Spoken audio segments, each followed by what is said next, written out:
Hello, I'm Travis Fig, and this is How Do You Figure, the show about whatever I want.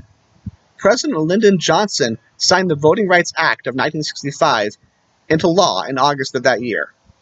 The 15th Amendment to the Constitution had made it illegal to deny someone the right to vote based on race. However, policies and practices across the country effectively prevented many black Americans from voting.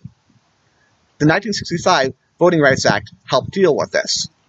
Of course, voter suppression would continue. Even today, many black Americans face more obstacles to voting than white Americans. Earlier that year, in February of 1965, there was a debate in the University of Cambridge in England between James Baldwin and William F. Buckley. The topic: the American dream is at the expense of the American Negro. You can find audio of this debate online, and I would highly suggest you check it out. At one point during the debate, William F. Buckley asked, basically, what do these black people want me to do? And someone in the audience calls out, you can let them vote in Mississippi. And Buckley says, perhaps the problem is not that too few black people are voting, but too many white people. Now, this idea that it's bad if too many people vote might strike you very badly. It might seem horrific. But on reflection, you might think it makes some amount of sense.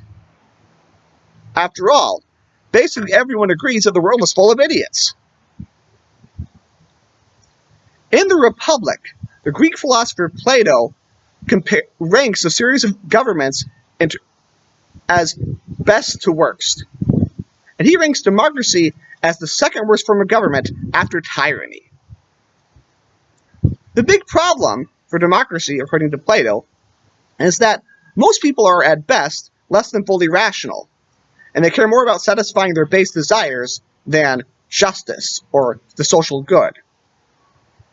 For Plato, in the best governments, the rulers are the smartest, most just people.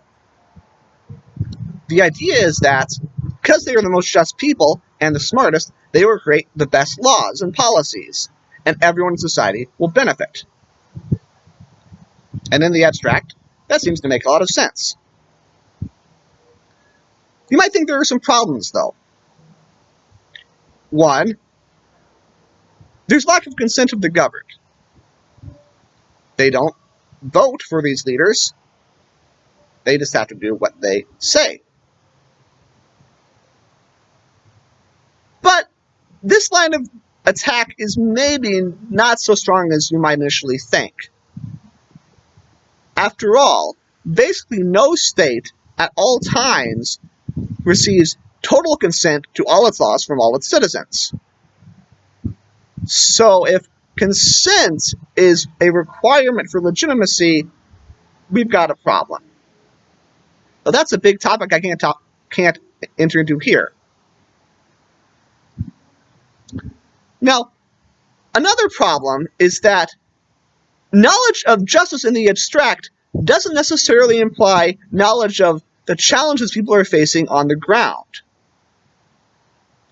In a direct democracy, when people vote, they take their concerns, their challenges, their problems with them when they vote. And in an indirect or representative democracy, voting creates an incentive for elected officials to maintain lines of communication with the people. Another problem is, how do we pick these leaders? Plato imagines a lifelong education system in which the brightest and most just people are picked out and especially trained to be leaders. But this is presupposing that this system is already in place. And in the real world, it isn't. In the real world, it is likely that the leaders that were picked would have all the same failings as the people who pick them.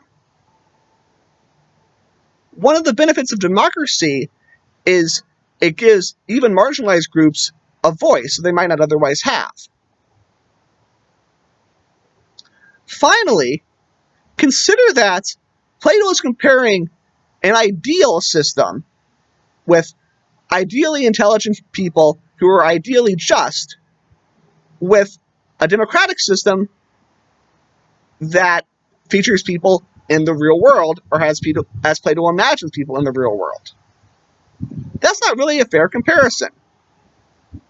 Either Plato's ideal state should be compared with an ideal democracy full of wise and just citizens, or we should compare real democracies with a non-democratic state where the rulers have human shortcomings.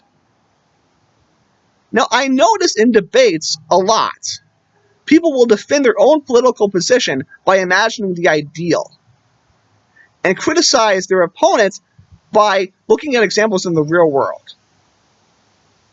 Obviously, that's not going to work. Looking at the world theoretically and looking at politics theoretically can be very, very helpful. But it's important to also realize that in the real world, people do not always act according to your theories.